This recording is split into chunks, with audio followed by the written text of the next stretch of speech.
In the early 1970s, Hollywood's version of the future was the distant year of 2018, a place where major corporations would basically replace countries and that war would be replaced by a crazy fusion of American football, basketball, motocross and anything goes violence. But it was the 70s, so obviously the whole thing was played on roller skates and barely looks any more futuristic than 1975. Welcome to Rollerball.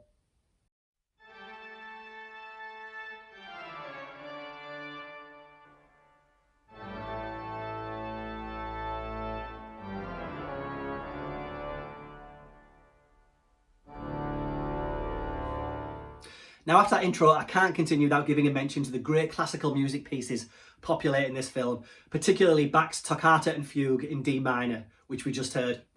In fact, the music throughout is fantastic. Classical pieces chosen so as not to date the film, unlike the wardrobe and the decor. James Caan is Jonathan E., the star player of the Houston Rollerball team, a team known for its rough, tough approach to an already violent sport. Still has the ball, moving in, he'll try to come to the slot and shoot, he does, Jonathan in front, he shoots, and it's just wide, and now the Houston team will have to regroup. It's a successful team, but there's a problem. Turns out the Energy Corporation have decided that Jonathan E has become too big for the game, and therefore demand his retirement. But Jonathan has other plans. No, there are executives who want you out. Sure.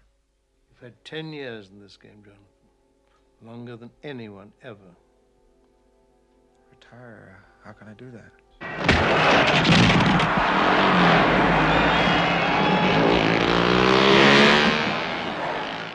Not wanting to get the population's knickers in a twist, the corporation go to great lengths to make sure the game's players don't become bigger than the sport. Which in today's modern world of uber-star celebrity athletes who are also models and TV personalities, etc., seems to have become very true. Based on William Harrison's short story for Esquire, subtly titled Rollerball Murder, the plot of the film centres on Caan's refusal to hang up his skates and how his situation is made increasingly difficult for him and his Houston teammates, including rule changes that essentially dispose of the rules and make the teams fight to the death. Get off the rail!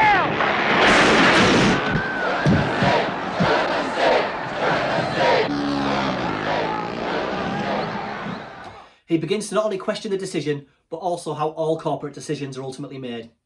However, he's blocked at every turn and realises that the only real way to fight back against the system and his corporate nemesis, John Houseman, is to skate on. Now, I do like some of the crazy ideas floating around here as Caan goes off on a little mid-film quest to ask questions, and obviously this being the pre-Google age, he has to go to a library. But it's also the future, so it's here that he finds out that all books have been summarised and stored on computers. Cue a great scene where he has to travel to watch Ralph Richardson have an argument with a giant alternate version of Siri that's about as useful. It's an odd sequence, and if you look closely you can see James Caan wondering what the hell he signed up for. Answer. Corporate decisions are made by corporate executives. Corporate executives make corporate I know we have the answers. We do have knowledge converts the to waters power. of history. Energy equals genius. Meaning. Power. Before we go on, James Caan. Now, he's never been my favourite actor. That is outside of his great work in the Godfather movies a couple of years previously, which I do love. In Rollerball, he's great while he's got a pair of skates on, smashing heads and throwing a metal ball around, but in every other scene he seems to be a bit like this.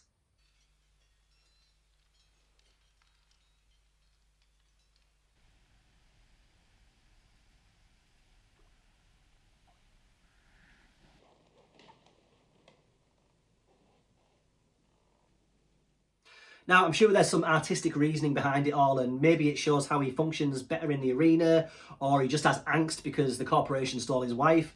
That's the lovely Maud Adams, fresh off the previous year's Bond entry, The Man with the Golden Gun.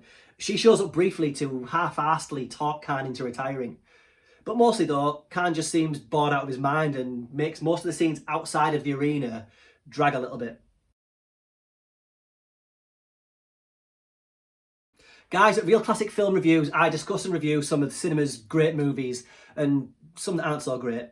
Every genre and era is covered, from classic Disney to classic horror and classic sci-fi like the one we're watching here. Please consider subscribing to the channel to stay up to date with all future episodes. Shot in Munich, the film makes great use of the city's futuristic Olympic architecture, as well as the then recently completed and still impressive BMW building and its adjacent museum designed by Austrian architect Karl Schwarzer. The Rollerball Stadium was the refitted George Flinkerbush Olympic Basketball Stadium, now known as the Audi Dome. Even 5 decades later, they still look suitably futuristic. Outside of these areas, we don't really get to see a great deal of the world of the future, which is a shame, as I do have a soft spot for futuristic movies of the 60s and 70s, especially ones that look exactly like the 60s and 70s. Rollerball was directed by the great Norman Jewison. The rollerball scenes included a brilliantly staged and actually made me wish the sport was real so I could follow a whole game. They're the highlight of the film, full of great moments of pretty brutal action.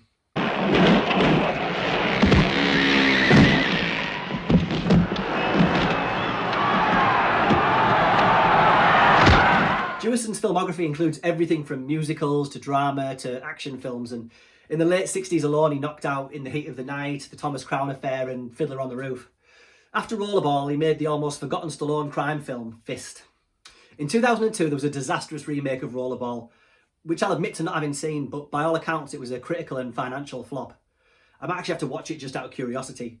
In the meantime, if you're in the mood for a futuristic, violent sports movie with lots of serious things to say about individualism and the role of violence as entertainment, then watch The Hunger Games. Just kidding. Watch Rollerball. Nobody's gonna win this game! Game? This wasn't meant to be a game! Never!